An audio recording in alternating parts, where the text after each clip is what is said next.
This is the goose board my mother made for us in the Japanese internment camp. It's lovely. Look, everything is there. We had to leave our real goose board together with all our other things in our house on the duck pond. We were allowed to take with us just a few suitcases and our little rucksacks. It was a lovely house where I had been living together with my mummy and daddy, my little brother and my sister. A lot of children lived around the pond, and after school the whole bunch of us would play together. Sometimes we went to feed bread to the ducks, and then there was always this big goose snatching the bread from the ducks. Then we would start shouting and shooing the goose away. That's me on the left, my little brother is in the middle, and there's my sister on the right. At night we often used to play the goose board in the camp by the light of a single light bulb high up at the ceiling of the ward. We would put the goose board on a suitcase and then we would squat around it. Each of us was allowed to throw the dice in turn. You had to move on as many points as you had thrown. In the end you would arrive at our house on the duck pond. Then you were home. Lots of things could happen on your way.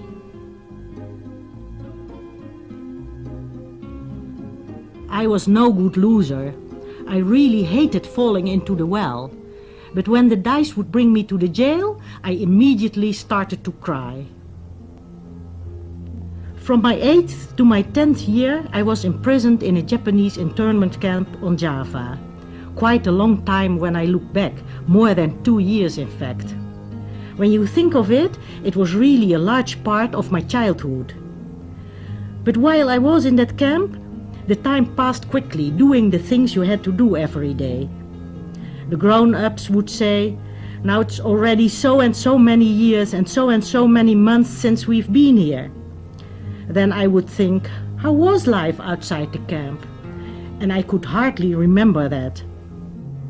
I was also often daydreaming about our being free. I imagined all of us on a large lorry driving through the gate, and then I would be at a loss. But it was something huge and big and beautiful, with a lot of light and warmth. I was sure of that. Surrounding the camp there was a high double fence of barbed wire and bamboo mats, so you could not look outside. At the corners of the camp there were tall towers made of bamboo in which there were always guards.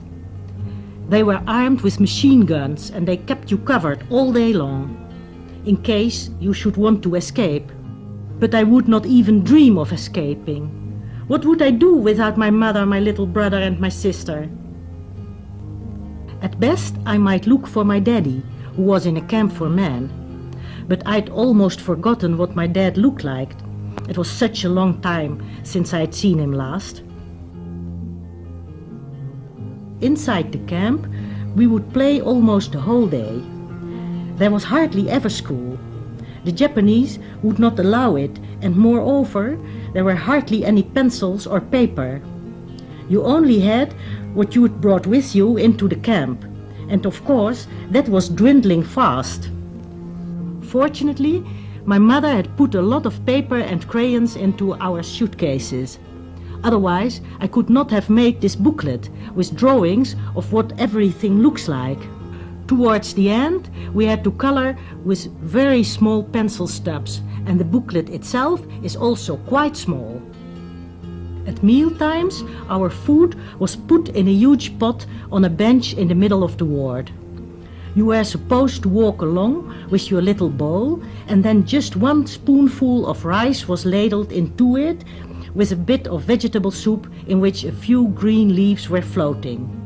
It was so little that we were always peeping to see whether someone else had not got a few more grains of rice. Just like the ducks that would start to fight amongst each other when the goose snatched your bread. The 4 of us were given just one tiny bread roll each day, just enough for one slice in the evening and another one in the morning with nothing on it. It was hard to keep this one slice for such a long time, but my mommy said you had to, otherwise you would be even more hungry the next day. Some of the rolls were as hard as a rock and others a bit softer. Those were the best. My mother wanted to feel the rolls, but the head of the ward would not allow this, for then you could carry diseases to other people. There was a lot of disease, and hardly a day went by without someone dying. Then you would hear a bamboo gong. The banging went on and on. A miserable sound it was, especially if you knew the one who had died. But in the end we would hardly notice. We were too wrapped up in our games. There were all kinds of groups of kids to which you belonged or to which you did not belong. Every day we thought of new things to play. Between the barracks you could play hide and seek, and you could run around them. The walks in between were like dirt roads. You could draw lines in the dirt to play hopscotch. At night you slept on a wooden platform, your head towards the wall and your feet towards the middle of the ward. Everyone was allotted a width of 50 centimeters. The 4 of us had a corner of 2 by 2, 4 square meters. But it looked quite snug, for we had decorated it with the things we still had.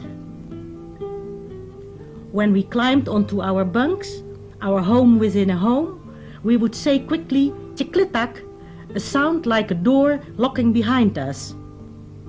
Then you would feel at home, and you made believe you didn't notice the other 80 persons in the ward.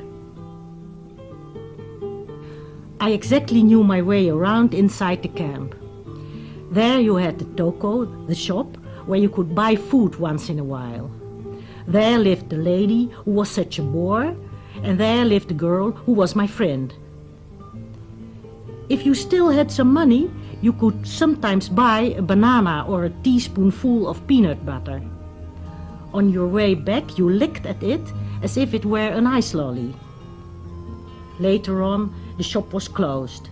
Then you could only go to the shop if the dice of the goose board would bring you there. Twice a day there was a roll call in the big space in the center of the camp. We had to line up in blocks of 5 rows of 10. We each had our number pinned onto our clothes, and in this way you had to line up. Often it took an eternity before the Japanese camp commander arrived to inspect whether anyone was missing, had escaped in fact. He arrived together with the Dutch camp commander, who was a commander only in name. In fact, there was nothing she could do. The Japanese was the boss. When they passed you, you had to bow in a special way. Then they started shouting in a military voice, "Kyotsuke, Kere, Naore, Yasme, Bakare." Bowing was a tribute to the Japanese. Imagine, a tribute to those that kept you imprisoned and let you starve. And yet you obeyed, every day, again and again. And so, if you didn't watch out, you gradually became the number you had pinned onto your clothes.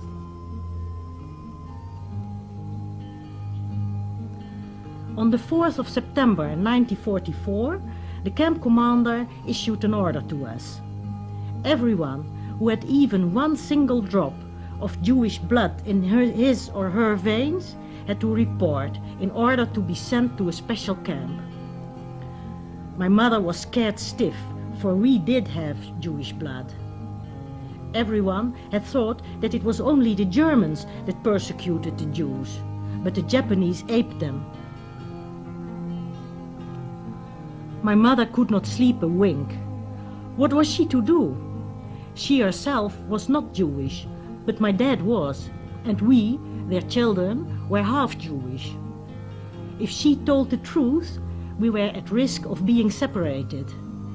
She would stay behind, and we, the kids, would be sent to the Jewish camp. Were those Japanese cruel enough to do this? Kids of 8, 9 and 10? Take them away from their mother? You bet, we thought, because boys, as soon as they had turned 10, were put on a transport to one or another camp for men. They were supposed to be sexually mature by then and able to make women pregnant, and the Japanese didn't want that to happen. Happily, my little brother hadn't turned 10 yet. After the order about the Jews, my mother discussed with us what we were going to do. She simply treated us as grown-ups, and I loved that. Before the war, you couldn't have thought of such a thing. My parents used to have long conversations which we didn't understand at all. Would she keep it a secret that we were half Jewish? That was a gamble. What would happen to us afterwards?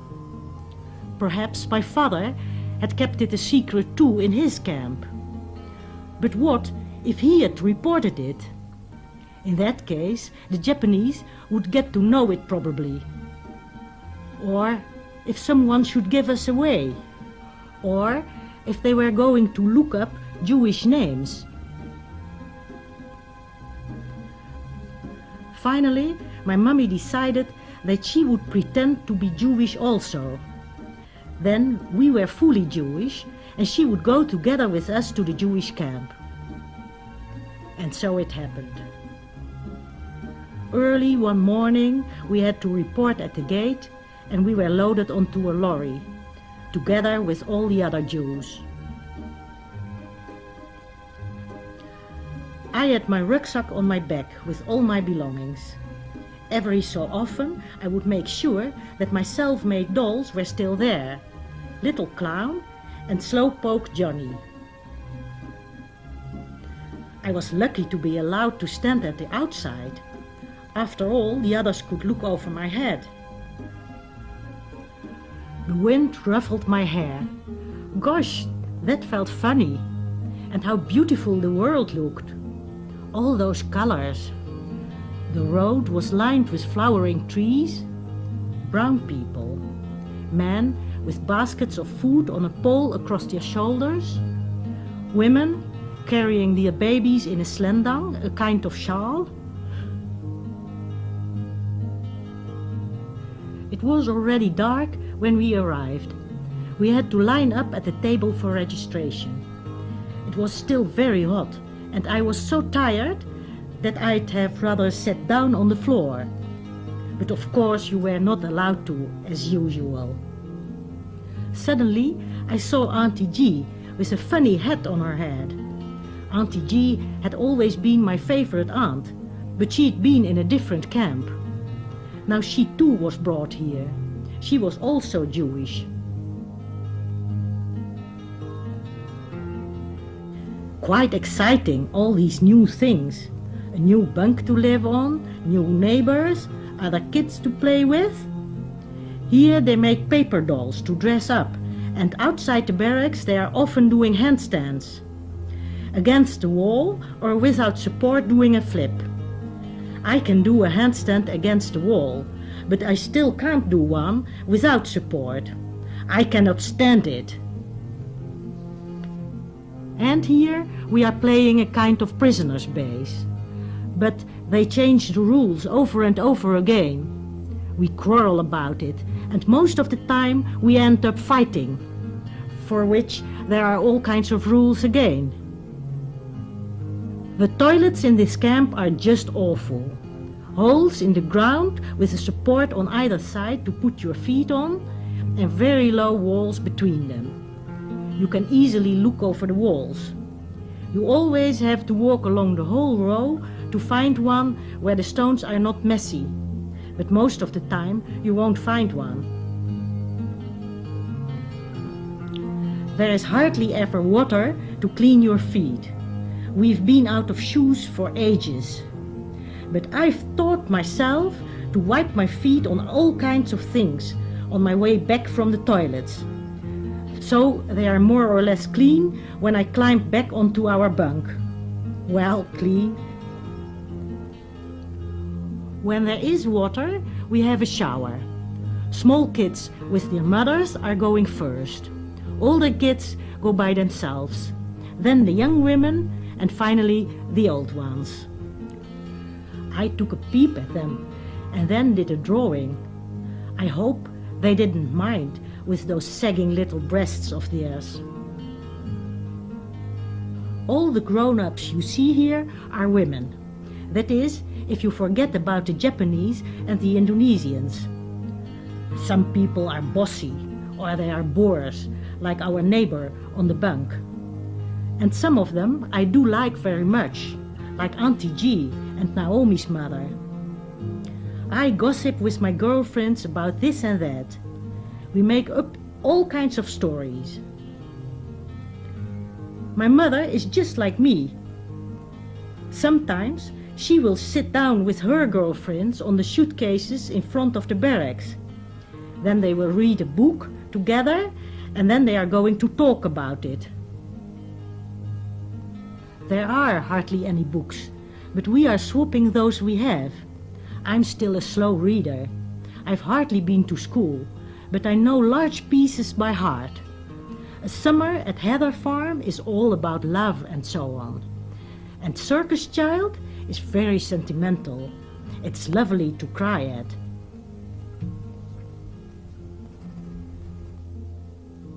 We also have one album with family pictures here. Sometimes my mother will talk about the old days.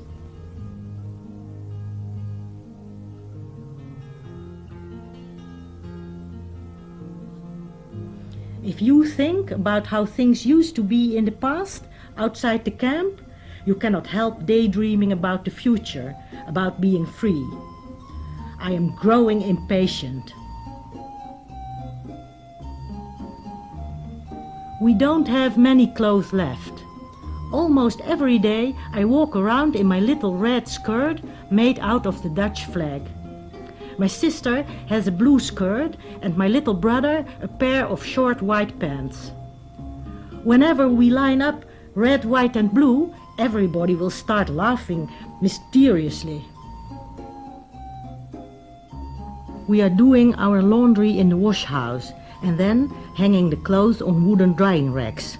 We just are joining the grown-ups, making no fuss about it.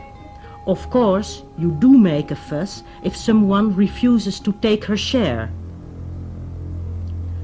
Others are doing the laundry for people that are ill or too exhausted by hunger. Sometimes even complete strangers will do this. If you see a woman who is deathly pale and very thin and exhausted, you simply do these things.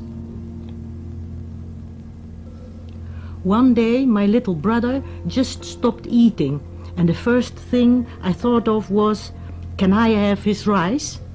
He became very ill and had to go to the camp hospital. Just a ward with mattresses on the floor. There were no medicines. I was very worried. The day before he fell ill, we had played the goose board and he had landed on number 58, death. And it had taken a long time before he was released. But a couple of weeks later, he came back from hospital, alive and kicking. You could count his ribs even better than before. But he would still beat me at wrestling.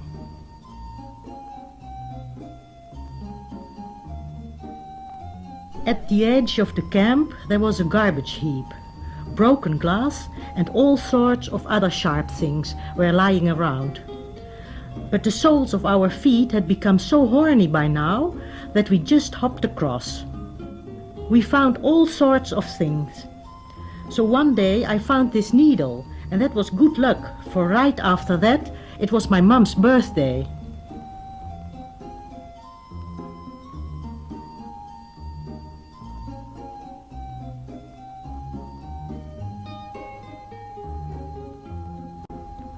Once in a while, I would go roaming around the camp, taking a look in the kitchen, where they were preparing the food.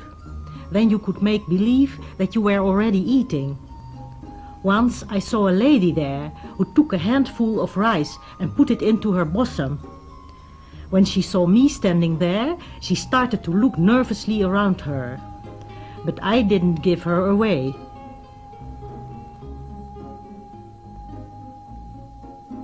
Because there was no proper school, my mother fabricated all sorts of things to teach us. The multiplication tables, the alphabet and the clock on which you could learn to tell the time.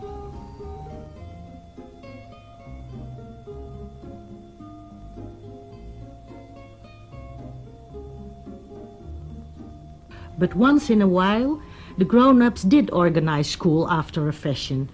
I was taught then by Miss Kagenaar. We would squat on the floor and she sat on a little bench in front of us. Beside her was the goose board, in case the Japanese came. Then we would pretend to play a game. Fortunately, you could hear them from far away, because then people started shouting "Kyotsuke, kere." I wrote on a large piece of broken slate that I had found on the garbage heap. My pencil was a small splinter of slate. I could write perfectly well in this way, but when the schoolmistress told me that my work was untidy, I would complain, "It's so difficult to write neatly with such a small splinter," and then she could not help smiling.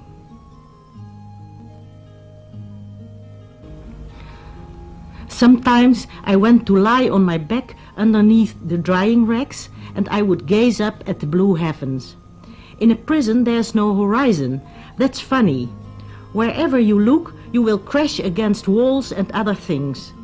It's only when gazing upwards that you can look as far as you want to. Then you are looking towards freedom. I would think of all those people who were free everywhere in the world, and I became quite angry at them. Why didn't they do anything? Why did they let us rot here in this beastly camp, almost without food and with all the dirt? Why didn't they jump on a boat or a plane in order to set us free? When I am grown up, and when there are still people in prison, anywhere in the world, I will not stop before they have been set free.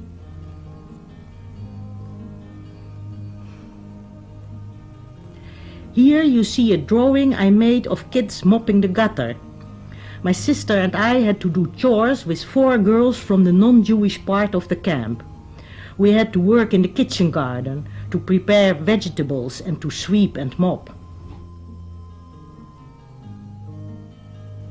Some people were stupid and would walk over your newly mopped gallery, so you would have to start all over again.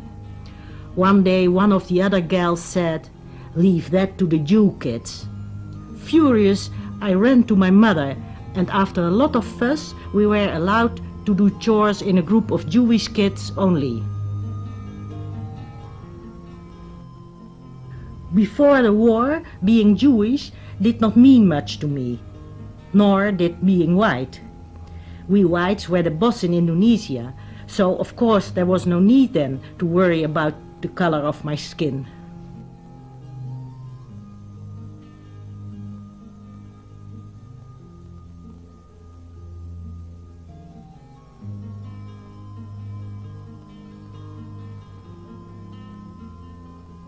But when the Japanese came, there were posters all over town. On some, there was a warning to the population to watch out for spies. But there were also posters with a white face and blue eyes, and written underneath something like, "This is what the enemy looks like." It was us they meant, of course, and so they tried to make the Indonesians accomplices in putting us into their camps. When we had to do chores in the vegetable garden, there was always this guard behind you with a gun. My mummy told me to stop bothering her about feeling uncomfortable about that. At least The vegetables provided us with some vitamins. But to this day I still hate weeding. The entire camp was guarded by Indonesian soldiers. They were up in the bamboo turrets at the corners of the camp with their guns at the ready. They were under command of the Japanese, and they were treated almost as badly as we were. The only thing was that they were fed better.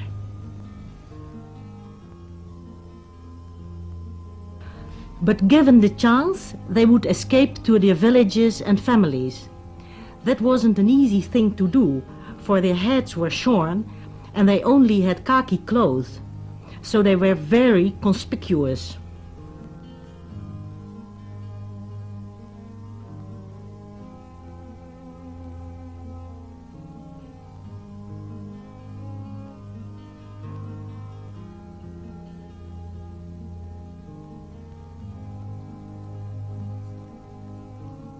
Several times a day there was a changing of the guard.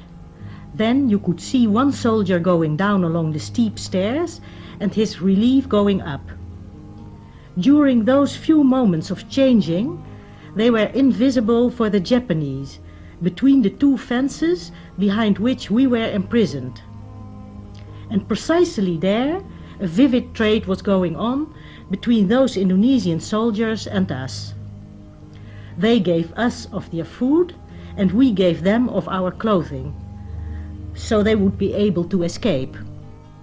Even a pair of ladies' pyjama trousers with the legs rolled up was far better than their own khaki clothes.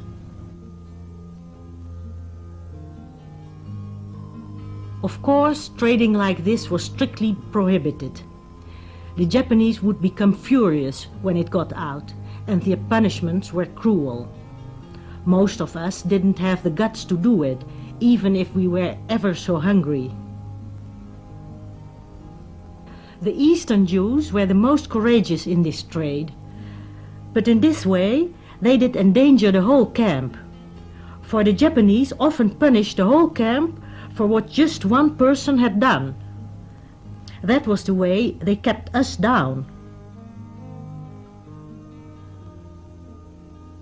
For that matter, the Eastern Jews were a different story altogether. They kept strictly to themselves and we never played with them. We told stories about them, that they had funny habits and would pinch, but we really had no proof. And we called them names and they did the same to us. To be honest, I must admit that we discriminated against them. Strange. We ourselves were being discriminated against, and yet, in our turn, we did the same to others. Or is that how things are? In any case, the Japanese made it worse than it was already.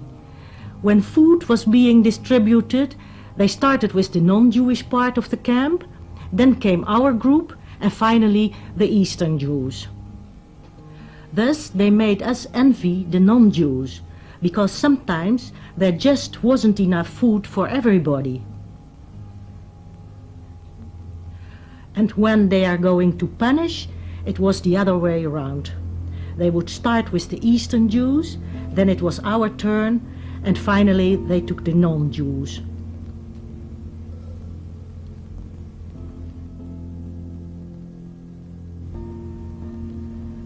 The goose divides and rules the ducks.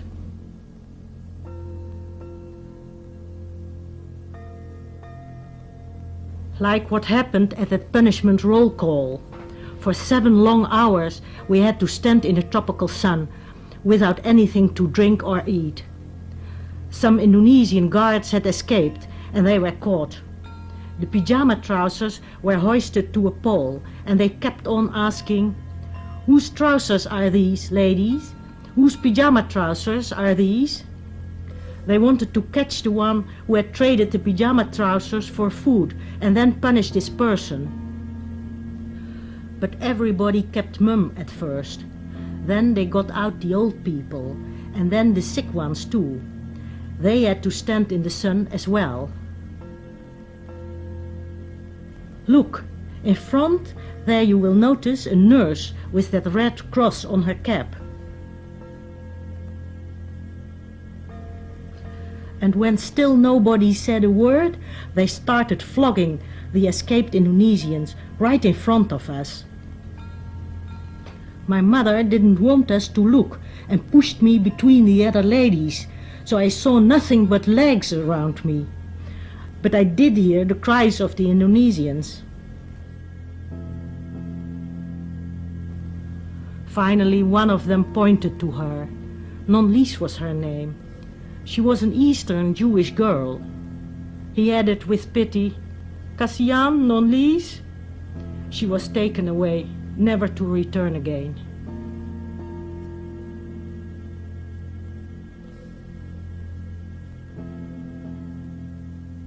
The next day we played our games between the barracks as if nothing had happened. But I couldn't forget it and would have bad dreams about it. Again and again I would bring it up to my mummy, and then she would reassure me. Surely Non-Lies would be all right, even if she would be punished at first. And anyway, the war would be over pretty soon.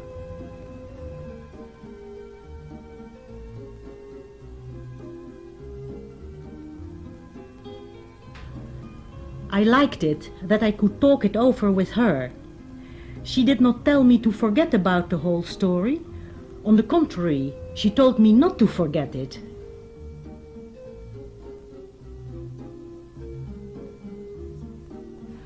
She told me, even when we are free again, there will still be geese snatching the bread from the ducks.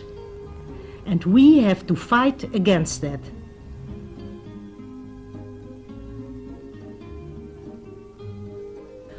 All those years I've hardly been to school, but in my opinion that doesn't matter at all.